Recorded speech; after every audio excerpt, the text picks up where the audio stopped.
বাংলাদেশ বনাম ভারত যদি যুদ্ধ হয় কারা জিতবে? আপনি কি জানেন কেন ভারতের সেনাবাহিনী বাংলাদেশ সেনাদের এতটা গুরুত্ব দিয়ে দেখে?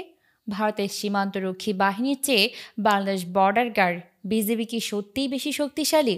এই প্রশ্নের উত্তর পেতে হলে আমাদের ফিরে তাকাতে হবে ইতিহাসের এক গুরুত্বপূর্ণ অধ্যায়ে, যেখানে সংগঠিত হয়েছিল বাংলাদেশ ও ভারতের সীমান্ত সংঘর্ষ। এই ঘটনা আমাদের অনেক কিছু স্পষ্ট করে দেয়। প্রিয় দর্শক, চলুন আমরা সেই ঐতিহাসিক ঘটনার দিকে নজর দিই। বাংলাদেশের প্রতিটি ইঞ্চি মাটি রক্ষার জন্য আমাদের সীমান্ত রক্ষীরা সর্বদা প্রস্তুত থাকে। ভারত ও বাংলাদেশের সীমান্তে উত্তেজনা নতুন কিছু নয়। বিশেষ করে ভারতের সীমান্তরক্ষী বাহিনী বিএসএফ প্রায়ই বিজিবির সঙ্গে বিভিন্ন ইস্যুতে জড়িয়ে পড়ে। শেখ হাসিনা সরকারের সময় বিএসএফ এমনকি ভারতের শাসক দল বিজেপির পক্ষ থেকেও বাংলাদেশ যথাযথ সম্মান পায়নি। তবে প্রশ্ন থেকেই যায়, প্রত্যক্ষ সংঘর্ষে বিজয়ী কে?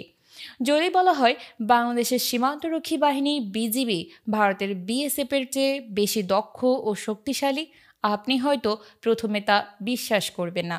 কিন্তু বাস্তব ঘটনার প্রমাণ রয়েছে। যুদ্ধের মাঠে বিজিবি বারবার তাদের সাহস ও সামর্থ্যের প্রমাণ দিয়েছে। এর একটি স্মরণীয় উদাহরণ হলো বড়াইবাড়ি সংঘর্ষ, যা ২০০১ সালের ১৮ এপ্রিল কুড়িগ্রাম সীমান্তে সংঘটিত হয়েছিল।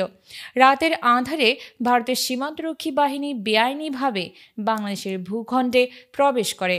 উদ্দেশ্য ছিল একটি শিক্ষা দেওয়া, তাদের দৃষ্টিতে নিচু জাতির এই দেশ কিভাবে চোখ রাঙায়। কিন্তু তারা জানতো না তাদের জন্য কি ভয়ঙ্কর প্রতিক্রিয়া অপেক্ষা করছে। বাংলাদেশ সেনারা ছিল সম্পূর্ণ প্রস্তুত। মাত্র ১১ জন বিজিবি সদস্য বুকের তাজা রক্ত দিয়ে দেশের মাটি রক্ষা করতে এগিয়ে যান শত শত ভারতীয় সৈন্যের বিরুদ্ধে। হাবিলদার নজরুল ইসলামের নেতৃত্বে তারা পাল্টা গুলি চালানো শুরু করলে বিএসএফ দিশেহারা হয়ে পড়ে। শত্রু যখন দিক হারিয়ে গুলি চালায়, তখন এই বীর সৈনিকরা বুক চিতিয়ে দাঁড়িয়ে যান দেশের জন্য। বিডিআরের পাল্টা আক্রমণে বিএসএফ পিছু হটতে বাধ্য হয়। শত্রুপক্ষের অনেক সৈন্য নিহত হয় এবং ভারতীয় বাহিনী বড়াইবাড়ি থেকে দৌড়ে পালিয়ে যায়।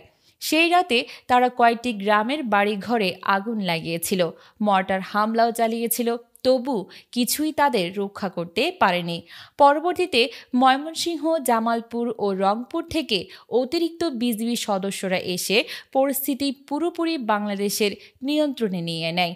এই সংঘর্ষে শহীদ হন ল্যান্স নায়ক ওহিদুজ্জামান, সিপাহী মাহফুজুর রহমান এবং সিপাহী আব্দুল কাদের। অন্যদিকে বিএসএফের ১৬ জন সৈন্য নিহত হয়। ভারতের শত শত সৈন্য লাশ ফেলে রেখে পিছু হটে।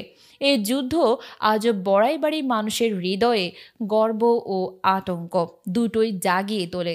মাত্র ১১ জন বিজিবি সদস্য যেভাবে দেশের মাটি রক্ষা করেছেন, তা সিনেমাকেও হার মানায়। ভারতের আধুনিক অস্ত্র ছিল ঠিকই, কিন্তু সাহসিকতা ও আত্মত্যাগে তারা পিছিয়ে ছিল। এই ঘটনা প্রমাণ করে দেশের প্রতি ভালোবাসা আর আত্মোৎসর্গের শক্তির কাছে আধুনিক অস্ত্র অনেক সময়ই হার মানে।